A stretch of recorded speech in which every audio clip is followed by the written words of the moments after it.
السلام علیکم ڈاکٹر صاحب، میرا نام شاہد ہے اور میں ایک ادارے میں کیشیئر ہوں اور قرآن پاک کا بھی ایک چھوٹا سا طالب علم ہوں۔ میرا سوال یہ ہے کہ آج کل ہمارے ہاں اہل سنت کی ایک جماعت لوگوں کو اللہ کے راستے میں بلانے کے لیے مسجدوں میں اور بازاروں وغیرہ میں دین کی دعوت کے کام میں مشغول ہے، لیکن ایک عجیب سی بات جو میرے علم میں بھی اور کچھ دوسرے افراد کے علم میں بھی مطلب کہ یہ ہے، اور وہ یہ اعتراض کرنے میں آئی ہے کہ اگرچہ وہ امر بالمعروف اور نہی عن المنکر کے زمرے میں کسی درجہ میں بھی کوشاں ہیں، مگر ان کا طریقہ کار جو ہے وہ سنت کے مطابق نہیں ہے۔ ہر نماز خصوصاً عصر کے بعد ان کی اپنی ایک کسی عالم دین کی ایک کتاب ہے، احادیث کی مستعار لی ہوئی کتاب ہے، اور رسول اللہ کے فرمان ہیں اس میں، مطلب کہ سارے کے سارے جو بھی مطلب کہ شامل ان کو پڑھتے اور پڑھاتے ہیں۔ لیکن اگر کوئی مسلمان امت بے شک نیت کی پاکیزگی میں انتہا درجے کی بلندی پر بھی کیوں نہ ہو، لیکن جو چیز قرآن کی قوت تسخیر میں شامل ہے اس کو کسی دوسری کتاب کے اندر رکھ کر اس کے ذریعے سے لوگوں کو قائل کرنے کی کوشش کی جائے، تو کیا یہ درست ہوگا؟ اور اس کے معاملے میں نے دیکھنے میں آیا ہے کہ کافی لوگ بھی واقعتاً یہ ہے کہ واقعی وہاں پر آ جاتے ہیں، لیکن چونکہ اس میں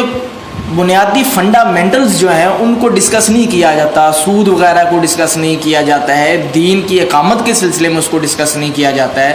صرف یہ کہا جاتا ہے جی کہ آپ مطلب کہ نماز پڑھ لو، روزہ رکھ لو، زکوٰۃ دے دو جی، یعنی کہ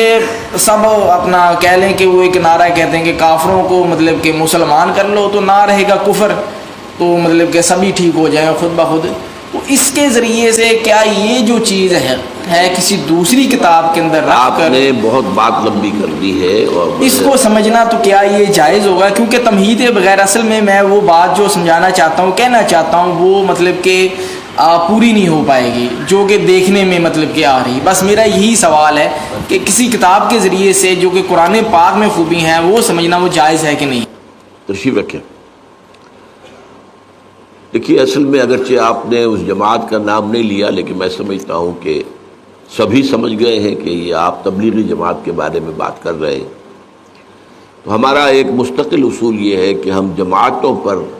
نام لے کر اور ان کی نفی کرنا، ان کی تردید کرنا، ان پر تنقید کرنا، یہ ہم عام طور پر پسند نہیں کرتے۔ ہمارا کام یہ ہے کہ ہم اپنی جو مثبت دعوت ہے جس انداز میں وہ پیش کرتے ہیں۔ البتہ آپ نے جو باتیں کہی ہیں اس میں کچھ تھوڑے مغالطے ہیں۔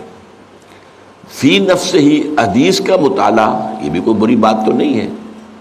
وہ اگر ایک اعتبار سے آپ کو بری لگ رہی ہے تو وہ یہ کہ چونکہ قرآن کی طرف ان کی وہ توجہ نہیں ہے، تو ایک نیگیٹو اسپیکٹ کے حوالے سے، ورنہ احادیث کا جو ہے مطالعہ جو ہے اس کو بیان کرنا، سننا، پڑھنا، یہ اپنی جگہ خود اس کے اندر نورانیت ہے، اس میں بھلائی ہے، اس میں فائدہ ہے۔ البتہ یہ ضرور ہے کہ اس کتاب میں ضعیف حدیثیں بھی بہت لے لی گئی ہیں، یہاں تک کہ موضوع احادیث بھی ہے۔ یہ اصل میں یہ کہ نیکی کی ترغیب دینے کے لیے کسی زمانے میں لوگوں نے جھوٹی حدیثیں بھی گڑھی تھیں، محدثین نے اس کی پورا تجزیہ کیا کہ لوگوں کو یہ بتایا جائے کہ اس چھوٹے سے کام میں اتنا بڑا ثواب ہے تو لوگ اس کو کرنے پہ آمادہ ہو جائیں گے، لہذا جھوٹی حدیث گھڑ دی۔ تو اس کتاب کے اندر اس میں خامی اصل میں یہ ہے، حدیث فی نفس ہی، اور حدیث اگر صحیح ہے اور مستند ہے تو وہ تو نورانی ہے ہمارے لیے۔ البتہ اس کا کرنا تو اپنی جگہ پر صحیح ہے، لیکن اگر وہ قرآن کی جگہ لے لے تو یہ معاملہ غلط ہو جائے گا۔ تو یہ در حقیقت گر حفظ مراتب نہ کنی زندگی، سب سے پہلے قرآن ہونا چاہیے، اس کے بعد حدیث ہونی چاہیے۔ پہلی بات تو یہ ہے۔ دوسری بات یہ ہے کہ ان کے ہاں اصل میں وہ سارا زور جو آپ نے دیا ہے کہ جب سب ٹھیک ہو جائیں گے اسلام کا نظام آ جائے، یہ بات غلط ہے، اس کی ہم تردید کرتے ہیں کہ اگر صرف دعوت و تبلیغ سے اسلام قائم ہو سکتا تو حضور سے بڑا مبلغ اور داعی تو کوئی نہ ہوا ہے نہ ہوگا۔ جب حضور کو بھی اپنی دعوت کے بعد اور دعوت کے نتیجے میں جو آئے انہیں منظم کر کے جماعت بنا کر اور پھر باطل سے ٹکرایا نہیں حضور نے، اور پھر جنگوں کی نوبت نہیں آئی، اور جبکہ ان لوگوں کو بھی یقاتلون فی سبیل اللہ فیقتلون ویقتلون اس مرحلے سے نہیں گزرے، قتل کرتے بھی ہیں، قتل ہوتے بھی ہیں۔ غزوہ بدر میں 70 جو ہیں قرشی مارے گئے اور 14 صحابہ جو ہیں شہید ہوئے۔ غزوہ احد میں 70 جو ہیں صحابہ شہید ہو گئے۔ تو اس طریقے سے یہ تو ہوا ہے، لیکن اس کے بغیر اگر آپ سمجھیں اپنی جان دیے بغیر کہ آپ اسلام دنیا میں نافذ کر دیں گے تو وہ انہونی بات ہے، وہ بھی گویا کہ ایک اعتبار سے سیرت النبی کا صحیح مطالعہ نہیں ہے، اور اس سے در حقیقت اور اس میں بھی یہ ہے کہ وہ نہی عن المنکر کی بات نہیں کرتے ہیں، بلکہ صرف جو ہے فضائل کے حوالے سے، اس کتاب کا نام بھی یہی ہے فضائل،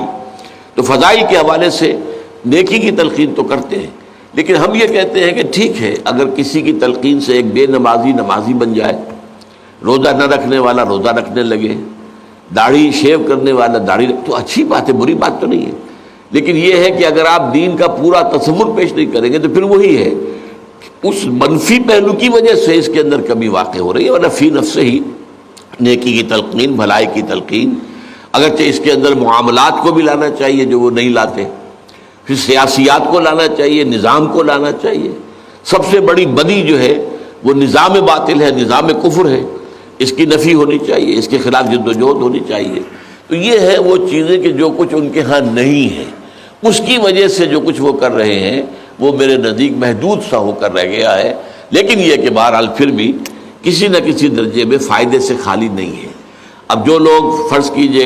کہ ٹیلی ویژن پر بیٹھے رہے اور گھنٹوں لگا دیں، اب وہ اگر مسجدوں میں بیٹھتے ہیں اور وہاں پر جا کر جو ہے جو ذکر کرتے ہیں یا کچھ اور کرتے ہیں، رات کو مسجد میں سوتے ہیں اور صبح کو جو ہے تہجد کے وقت سب جاگتے ہیں، تہجد پڑھتے ہیں، تو یہ کام بہرحال نیکی کے ہیں، اچھے ہیں، تو ہم ان کی اس طریقے سے